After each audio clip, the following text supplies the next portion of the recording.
শোধ নিতে এসেছো? হ্যাঁ, প্রতিশোধ? আমাকে চোখ রাঙানো, রাজ রাজেশ্বরীকে ভয় দেখানো চাল ছিল এটা তোমার? হ্যাঁ, আমিও দেখব কত বড় খেলোয়াড় হয়েছ তুমি।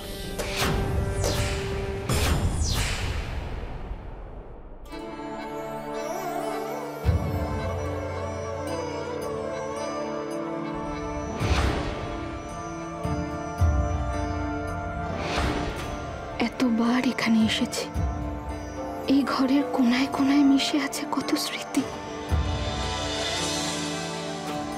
কিন্তু আজ হঠাৎ করে কেন জানি না মনে হচ্ছে আমি আমার অচেনা কোনো জায়গায় এসেছি। এটা আমার মনের ভুল নাকি পরিস্থিতিটাই এমন? আমি কি ঠিক করলাম? আমি পারবো তো বাবার সাথে আমাদের সাথে হওয়া সব অন্যায়ের যোগ্য জবাব দিতে? এই অবস্থায় বাড়ি ছেড়ে আসাটা সহজ ছিল না আমার, কিন্তু দূরে থেকে আমার কাজটাও তো অনেক কঠিন হয়ে যেত। এই সব কিছুর পেছনে আম্মাজির হাত আছে এটা যদি সত্যি প্রমাণ হয়, তাহলে সূর্য কি সেটা মানতে পারবে?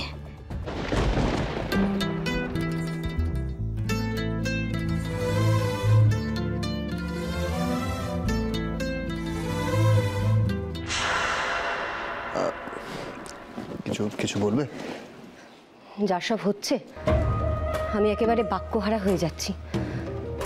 এখন তো একজনই কথা বলেন, আম্মাজি। কেন আম্মা কিছু বললো? তোকে ডেকে পাঠিয়েছে, যা শুনে আয়, কথা আছে বোধহয়। এখনো তোমার কান্না পায় মা? চোখে জল আসে? মায়ের মন তো তুই কি করে বুঝবি? তোদের বাবাকে হারিয়েছি, এখন যদি রমন তোমরা যাও না, দেবীকে বুঝিয়ে সুঝিয়ে। ভাবি, দেবীকে বোঝানোর কিছু নেই, বরং ও যেটা করেছে সেটা ভালো করে বোঝার চেষ্টা করো। তোমার ভাইজানকেও তুমি বাজি কারখানায় যেতে দিয়েছিলে রমন, এটাও সেরকম কোনো ভুল হলো না তো?